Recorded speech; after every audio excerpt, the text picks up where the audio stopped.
폭력적이다, 이성한테 흘리고 다닌다, 술 마시면 난폭해 찐다, 이런 것들 다 빼고 일반적으로 성격적인 측면에서 봤을 때에는 저는 회피형 사람은 무조건 피하라고 말씀드리거든요. 어떤 문제를 해결하려면 대화로 풀어나가야 되는데 이런 회피형 유형의 분들은 이야기를 듣지 않거든요.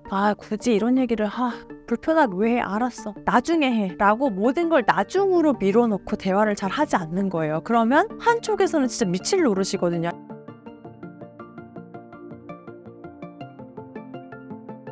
이혼 전문 변호사가 본 이혼하는 부부의 특징이 있나요?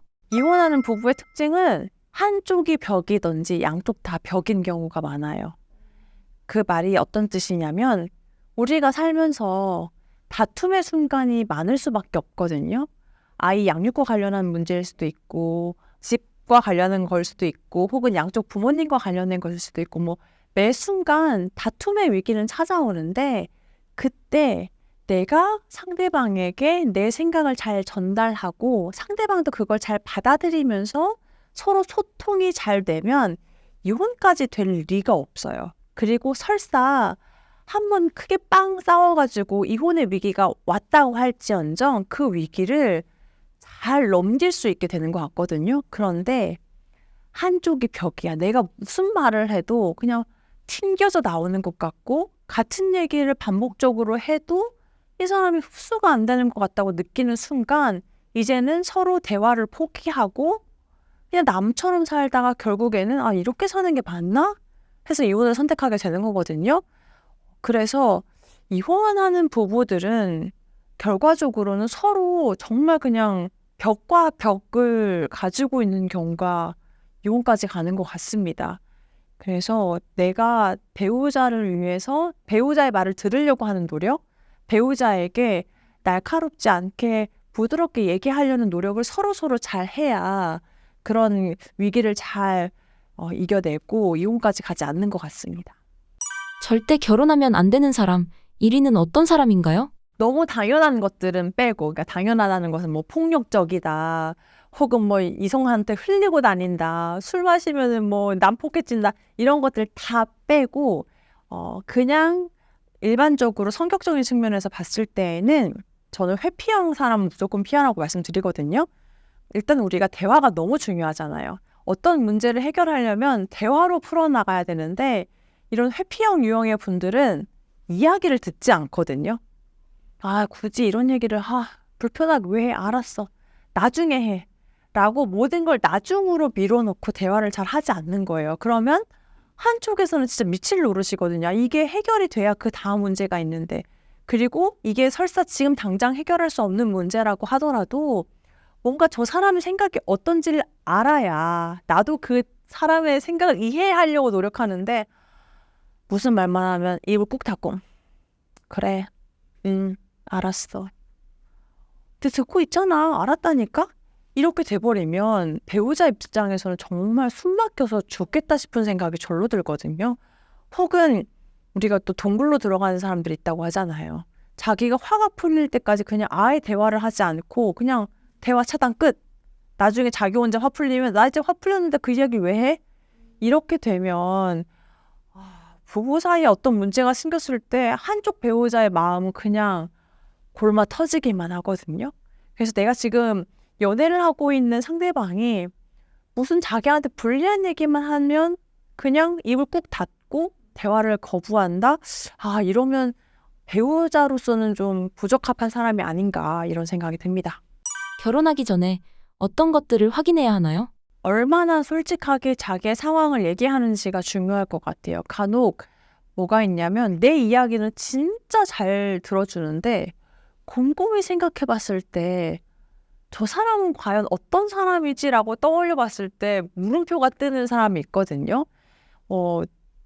나를 잘 이해해주고 나에 대해서 다 잘 안다고 생각해서 장점이라고 생각했지만 결국 내가 그 사람에 대해서 모르면 결혼한 이후에 현실적인 것들을 결정할 때 뭐야, 이런 사람이었어 하고 깜짝 놀라는 경우가 있어요. 가령 나는 내가 지금 돈을 얼마나 벌고 얼마를 저축해놨고 앞으로 어떤 식으로 돈을 모아 나갈 건지 이런 걸 얘기를 했을 때 상대방이 그래, 너 많이 모았구나, 나도 좀 적당히 모았어 라고 두루뭉술하게 얘기하는 경우에는 나중에 적당히 모았으니까 나는 당연히 내 수준에서 비슷하게 모았겠거니라고 생각했지만 알고 보니 전혀 그렇지 않은 경우도 있고요. 그래서 뭔가 이 사람이 명확하게 그 사람의 속 이야기를 하는지, 속 이야기라고 하면 뭐 결혼에 대한 가치관일 수도 있고요. 경제적인 상황에 관한 것일 수도 있고요. 그래서 결혼하기 전에는 그런 것들을 껄끄럽다고 얘기하지 않는 게 아니라 오히려 껄끄러울 만한 것들을 일부러 더 자연스럽게 얘기하면서 이 사람이 어떻게 답변하는지를 확인해 보는 게 더할 나위 없이 중요할 것 같습니다. 그리고 이제 이 사람이 부모님으로부터 독립되어 있는지 확인하는지도 매우 중요하다고 생각을 하는데요. 이 독립이라는 게 단순히 부모님하고 떨어져가지고 자취를 하고 있는데 이런 게 아니고 좀 정서적으로 완전히 독립되어 있는지가 중요한 것 같아요. 요즘에는 성인이 된 이후에도 부모님한테 의존하는 경우가 굉장히 많아서 뭐 단순히 경제적인 것뿐만 아니라 모든 의사결정을 할 때 야, 너 A하고 B 회사 중에 무조건 A 회사 들어가야 돼. 아, 너 신혼집 마련할 때 뭐 A동은 안 돼. 무조건 B동으로 가야지. B동이 왜 좋은데? 일단 A는 별로야.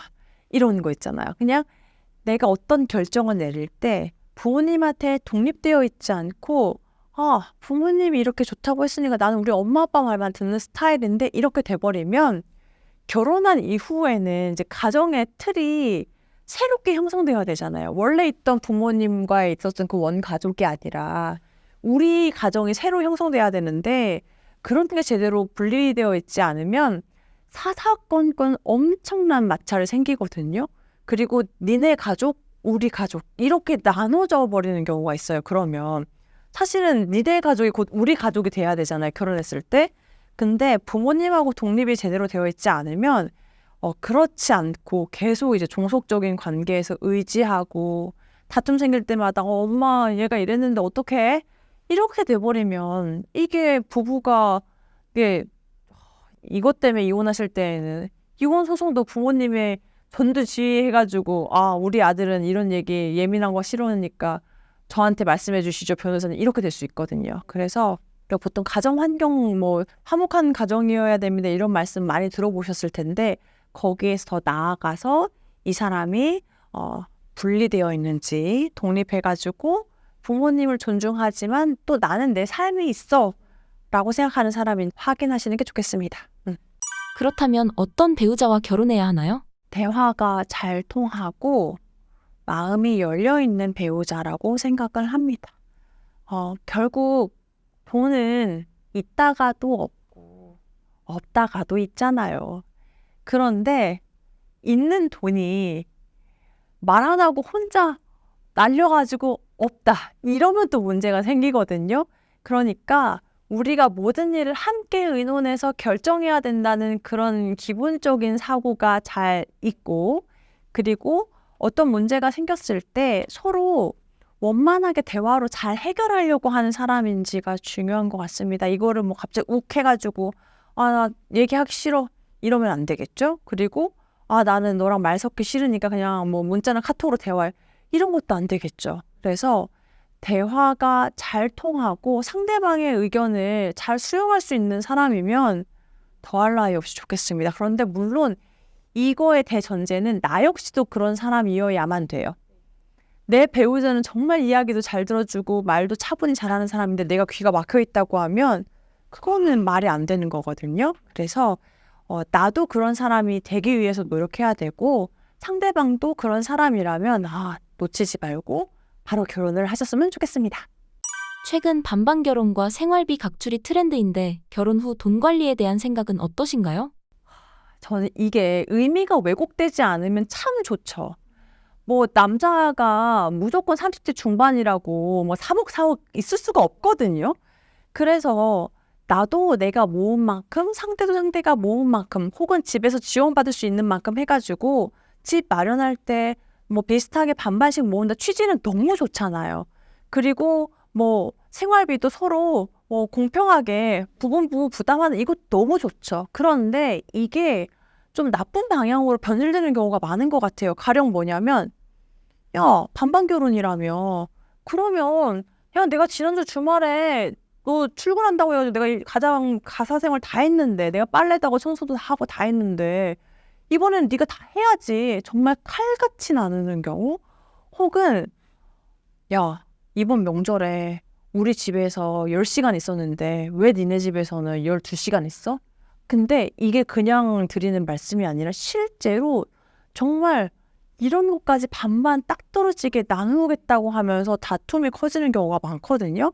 뭐 생활비를 똑같이 50만 원씩 모았어요. 그래서 우리가 이걸로 같이 장도 보고 생활비 하기로 했는데 갑자기 배우자가 영수증을 들이밀면서 야, 장 봤을 때 너 맥주 이렇게 해가지고 총 지금까지 한 5만 원 썼더라. 근데 난 술 안 마시잖아.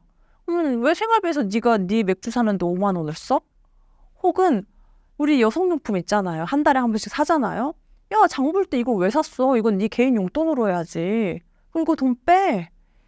이렇게 돼버리면 우리가 너무 숨이 막힌다는 생각이 딱 드시지 않나요? 근데 이게 반반의 의미를 잘못 받아들이는 분들이 이렇게 서로 너무 칼같이 나누고 따지다가 내가 이러면 손해보는 건데 이러면서 이혼이 되는 경우가 있거든요.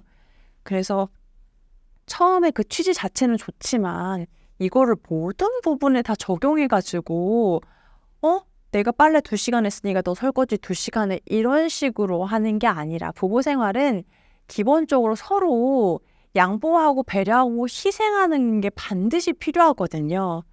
그래서 그런 것들을 다 이제 고려해가지고 결혼 결심을 하셔야지. 그냥 반반 결혼이니까 가사도 똑같이 10시간씩 나눠서 할 거. 너무 이렇게 하시는 것은 오히려 결혼 생활에 독이 될 수 있다고 생각을 합니다. 커뮤니티에 칼 같은 반반 결혼을 인증한 글을 봤는데요. 실제로 일어나는 일인가요?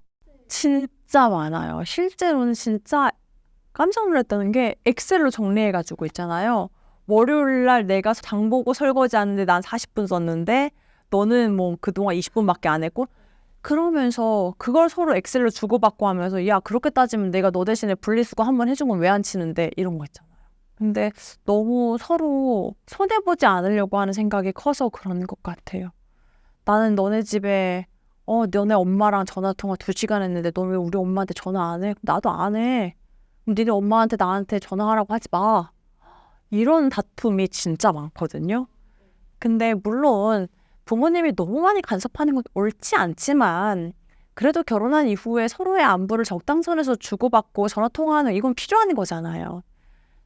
그래서 결혼의 진짜 의미가 뭔지를 한 번씩 진지하게 고민해보고 결혼하는 것이 필요합니다.